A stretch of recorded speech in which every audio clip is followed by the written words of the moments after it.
Ona bor dunyoda yashash boshqacha. Onaning ta'rifi-yu mehri boshqacha. Kirsayamki hatto 90-100 yoshgacha ona bor hayotda yashash boshqacha. Yashaydi onamiz bizlarni o'ylab, tunu kun Xudodan baxtimiz so'rab. Onasiz qolganlar to'ymaydi yig'lab, ona bor hayotda yashash boshqacha. Odamda martaba, obro' bo'lsa ham, qo'lida millionlab puli bo'lsa ham, yonida otasi hayot bo'lsa ham, ona bor hayotda yashash boshqacha. Onalar doimo hurmatda bo'lsin, farzandi baxtini albatta ko'rsin, yetimlik dardini azobi qursin.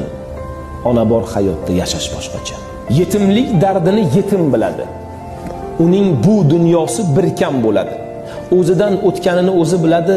Ona bor hayotda yashash boshqacha. Onangiz umriga umr tilayman. Bir umr tugalmas baxt tilayman. Onasi yo'qlardan uzr so'rayman. Ona bor hayotda, onajonim bor hayotda yashash boshqacha.